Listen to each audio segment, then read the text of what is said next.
You have done a lot of work, and I think that you are all interested to hear what's come out of it using the 21st century technology. So I will now pass the floor to Natasha Walker, who will tell us how this all works and what has been done by the editorial team. Natasha? Exactly. Thank you very much. And thank you to my co-fellow members of the editorial team. We had lunch with one hand whilst typing with the other hand. And what we're going to present to you now is to give you a taster of the main ideas that came out of the discussion, basically so you can understand what was spoken about at other tables dealing with the same issue, and also at the other tables dealing with different ones. And the whole thousands of ideas that came in individually have been fed into Noel's computer and are forming the basis for his much more in-depth synthesis, which obviously wasn't doable in an hour. So we're going to have an overview of the main points, and it's been really, really exciting and interesting reading through your ideas. So thank you very much for that. Noel, give us a taster of some of the main ideas. Can we have the screen on? It's this computer. That's the wrong one. Right, I have to talk amongst myself now. This is a little bit like being a chef on television when you are given the ingredients with no recipe, and you have to try to assemble the ingredients in some sort of a recipe. So I am not going to list all of the individual questions, and I'm not going even to discuss all of the individual themes which emerge from the grouping of the questions. We are going to show you what we call the clusters. We felt that all of the comments grouped quite naturally into some clusters of ideas, and as soon as the technology works, we will be having the first cluster up on the screen. Actually, we can use this one. I hope.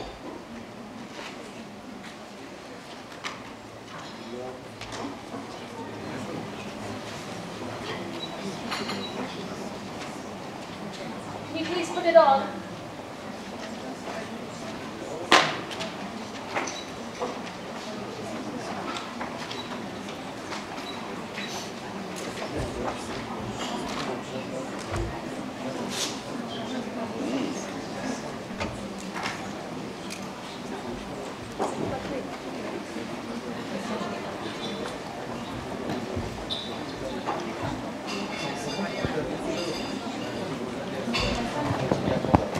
Okay, Noel, what I'm going to ask you to do is just come to me, because it's all over here. You're just going to have to imagine what he's telling you. He's going to do it all on the verbal level. Can you read that? It's quite small. Yes, I'm fine. So these are all the headings, all the main issues that we've come up with from what you've fed to us on question one. Question one being, what effects is the financial crisis having on heritage?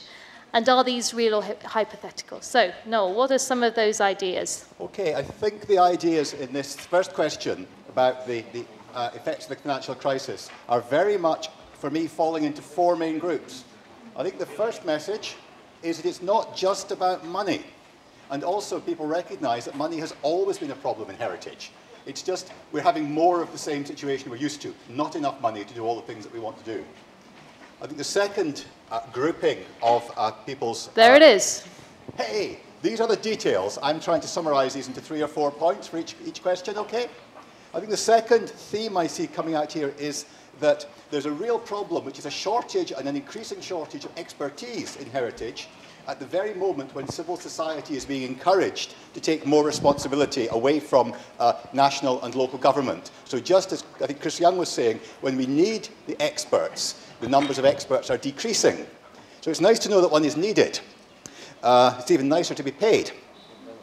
I think the third theme emerging from these groups of comments was that there's a very strong feeling that at times of crisis, there is a temptation, a pressure to lower the standards of conservation, lower the standards of what we accept, to accept more change than many of us feel comfortable with in terms of what we will allow in the heritage to give it a viable future. And I think my fourth observation, which has come up here very strongly, I think, in the presentations too, which is that the impact of the financial crisis seems to be being felt in very, very different ways and to very different extents in different countries. There seem to be some countries who are almost saying we can use heritage to help drive us out of the difficult financial situation, and other countries who are saying it is a difficult financial situation, the heritage will have to wait. So that is my preliminary summary of question 1. And my lovely assistant is now going to give me question 2, I hope. Yep, coming. Good. In question 2, which will appear, the detailed groupings of people's comments will appear. We have all of the detailed comments behind this as well. It will all be available on the website. These were really 9 main ideas which emerged in the discussions in our editing. And what we felt was here, we had really 3 very distinct big ideas. One was that we need to have a mix of hard evidence, of numbers, of statistics, of financial figures, but also an emotional appeal, a practical appeal. If we're trying to persuade politicians, they always say they like evidence, but they also like passion, they like emotion, they like to see that people believe in what is being proposed.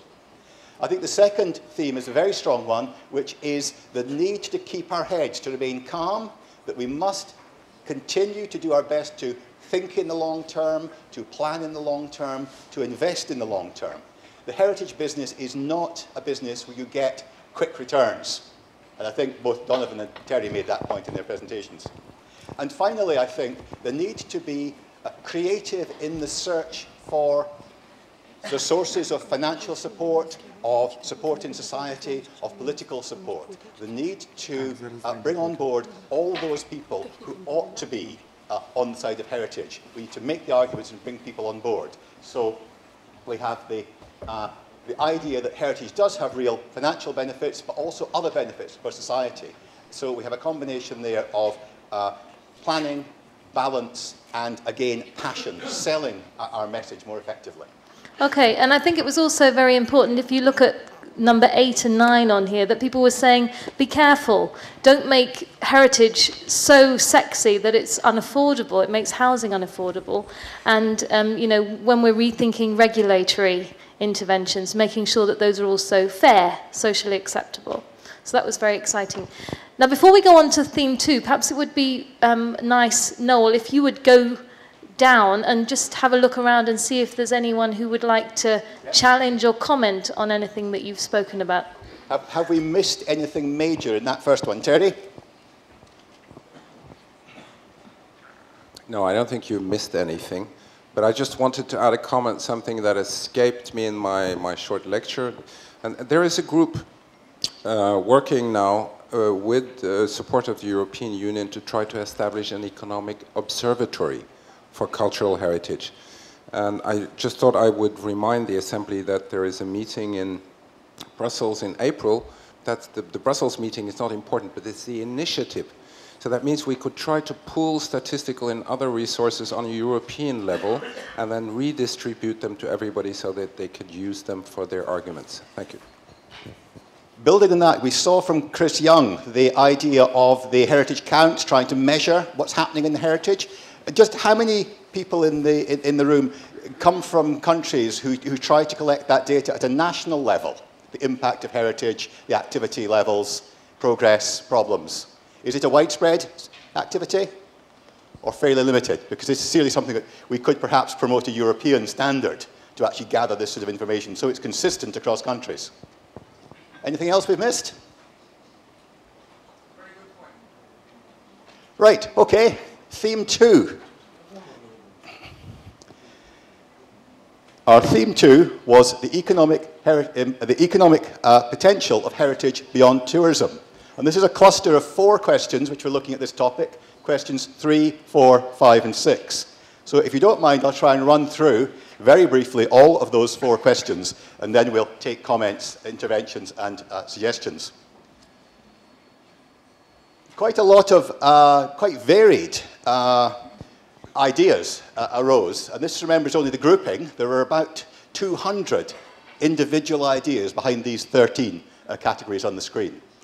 And the ones that really made a resonance for me, and I think this is a bit more personal perhaps than some of the other questions for me, the idea of building solidarity. So by demonstrating benefits, real benefits such as potential for employment, you actually build a solidarity, not just a solidarity within the community of heritage actors, such as ourselves, but also wider solidarity across society. People begin to see that heritage is not just an expensive luxury, but something which really does contribute to the wider prosperity of society.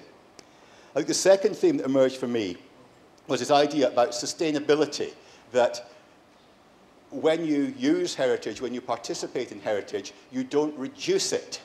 It's not like using beer. Sorry, we keep coming back to beer today, sorry. It's not even that time of day. The idea is that if we manage our heritage wisely, if we use it in sustainable ways, that heritage remains for others to use. It doesn't reduce in its quantity, in its value, in its quality. And in fact, if it's used wisely, you can actually increase the value of it by showing new relevances, new ways in which it can contribute to goals across society. And I think the final one which I come in here, I see this embedded in several of the ideas, the groups of ideas here, is an idea about openness. It's an idea about not being too restrictive about how people are encouraged or permitted to engage with heritage. I think there are many different groups in society. Being 57 years old, I always think of young people as a different species, and they will engage with heritage in ways which may be completely alien to people of my generation. And we shouldn't be too strict, too dogmatic in telling people that they must engage with heritage in the ways that we have set out for them. So this idea of being open to fresh approaches, to new ideas, that's the way we'll get people in. The people who are not engaging with the heritage at the moment, looking at these ideas, it seems to me, are only going to be engaged if heritage looks different, feels different for them.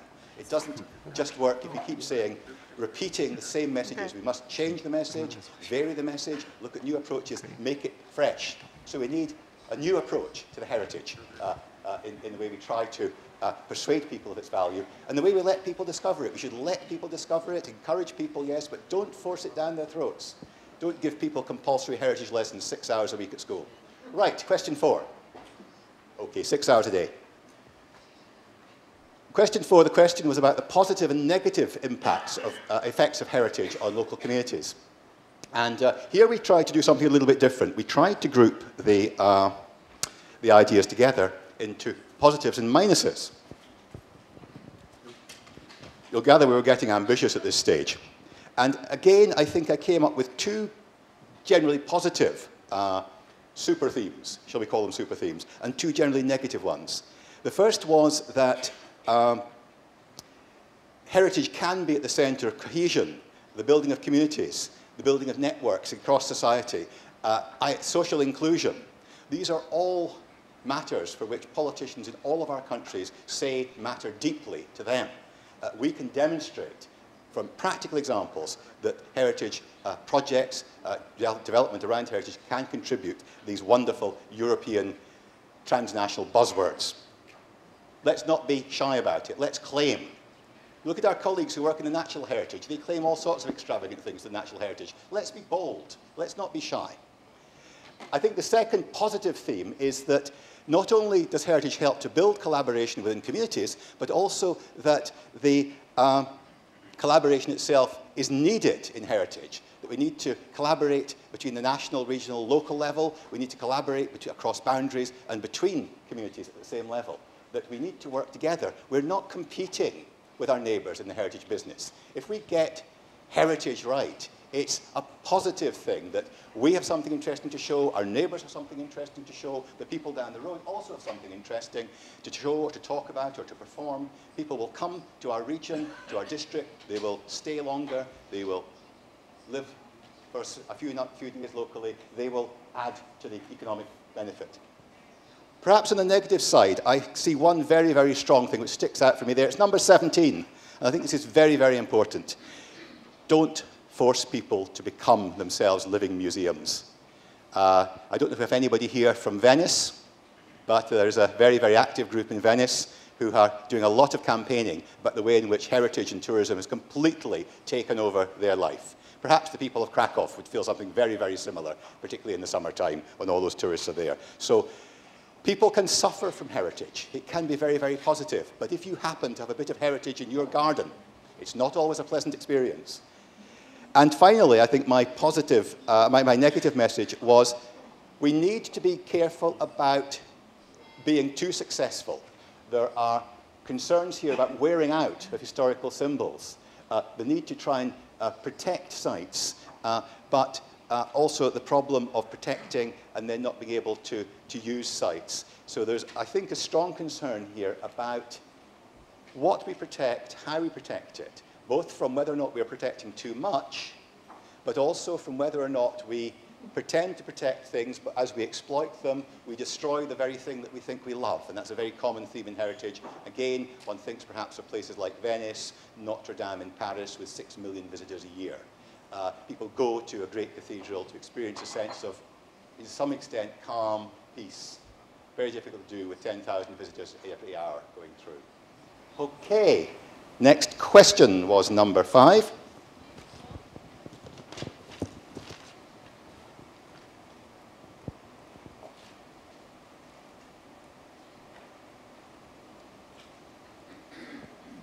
I love technology. One day I must have some myself. Okay, a slightly smaller number of responses on these topics, and also I think a slightly more orderly grouping emerged from the editorial perspective. I think the first strong message we had is that we still need heritage laws. We can't do it all by voluntary action. We need laws for protection, laws for management of the heritage. So we need better laws, but also we need the existing laws to be more effectively enforced. There are many parts of Europe where there's very, very strong, very effective heritage legislation on paper, but the will, the political will, or the resources in terms of experts and manpower may not be sufficient to actually do that business of protecting the heritage asset which we want to use. But having said that there's still a continuing role for the authorities in setting up those rules and systems, we also, I think, have a clear recognition here that the authorities must work with owners and with developers and indeed with the whole of civil society. So I think we're seeing here a need to balance the roles of the different sectors of society in the way they act. Government is good for some things, private sector is good for some things, combinations are good for some things. It's a question, again, of being open and flexible at how we approach. Each project will probably have a different mix of that public-private makeup to it. And finally, and this is a theme which actually came up in several of the answers to several of the questions, which is public awareness. There's a strong message here, I think, that we need education programs, that we need real incentives for people to think, hey, that heritage which I own may actually be useful. It's not just a burden, something which I must support every year, and I don't get any help from the government to look after it. Things like tax regimes can be looked at. The need to reward those who actually act positively to protect the heritage, to make it accessible. The vast majority of heritage in Europe is owned by private individuals. Those private individuals at the moment are often excluded. We've already heard from the difficulty of some of the accessing some of the available funds if you are solely the private owner of heritage, which the public may be accessing, they may be visiting it, walking past, taking photographs, whatever. You get no benefit from that, but you are criticized if you do something wrong. Okay, question 6, please. Question 6 is the last of the group under this, this theme of the potential beyond tourism. And a very, very wide range of answers, again, to the question, but again, quite a tight set of themes emerging in question 6. And for me, I think question 6, the themes which emerge for us, you notice how often you see the idea of mechanisms and processes and measurement again is coming up here. And I think I would say that really we need to look here at the mechanisms by which we do several things in our area of interest. The first is, how do we measure participation? We talk a great deal about the new way for heritage being a participative process, a process in which all can join in which everybody has a voice, in which it's not dominated by the experts, it's not dominated by the politicians. But how do we actually measure the extent of that participation? Is it enough to say that somebody visited a historic building once this year? He is participating. We don't know. He might have gone in because it was raining and it was a free admission day. It was a European Heritage Day and he went in out of the rain. Is he participating with the heritage?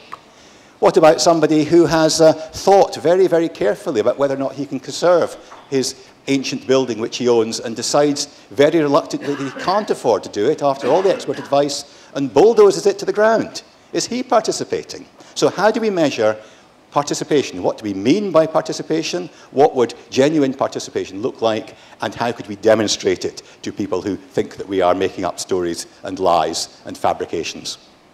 I think the second thing that we need to develop mechanisms to look at is the different categories of people who engage with heritage and the different ways in which they engage. We have some very simple categories: old people, young people, people who are less physically able, people who have difficulties in learning. A whole range of categories of people have been invented for various purposes in modern society. What is the take-up of heritage? Are we missing groups? It's very common to say that there is a shortage of young people engaged with heritage. But actually, if you look at almost all civic activity throughout Europe, there is actually a shortage of young people involved with formal types of civic activity. They're very much out there doing their own thing. So perhaps if they are aware, they have a chance to enjoy things occasionally, we shouldn't worry too much that they are not joining committees or action groups. Maybe that's something they do when they get a little bit older and can't go to the discos every night, okay? And finally, I think we need to develop mechanisms to understand what it is that the general public actually value about the heritage. What do they actually know about the heritage? Do they care about it? And I think we would get a shock if we actually went out and interviewed thousands of people in the streets of the cities of Europe and we said, what for you is the meaning of the word heritage? What is this heritage thing? And I think we'd get some very interesting ideas. I come from Scotland. I think our heritage would be about football, and we're not very good at it, but it's part of our heritage. I don't think many people would say our heritage is historic practices, historic buildings, etc. Yes, if you go and ask people questions such as, do you care about the heritage? Of course they say yes. Who's going to say no? We need to be more sophisticated in how we measure that. If you ask somebody a question which has no cost attached to it for them, then they will always say that they favour any particular activity. We need to be asking questions such as, if the government has a limited sum of money, would you like to see more money spent on heritage promotion if it means less money spent on the health service? These are difficult questions. We need to be asking some of these questions, and we need to be prepared for the fact that the public may not think heritage is a very high priority. That's where our task of education comes in. That's my group of thoughts about that second theme, the theme of economic potential beyond tourism. And it was really interesting in looking at your... that's great. Give him a round of applause. Thank you. It was really exciting reading this because you were saying, look, there's no one-size-fits-all when it comes to measuring. We're talking about qualitative and quantitative. We're talking about short-term, long-term. There are a hell of a lot of ideas that you've given us there, which we'll be able to give you in total. And also the question of how often do I measure? So we've really come up with a lot of strategic thinking in this line of measuring the impact, measuring the positive effect.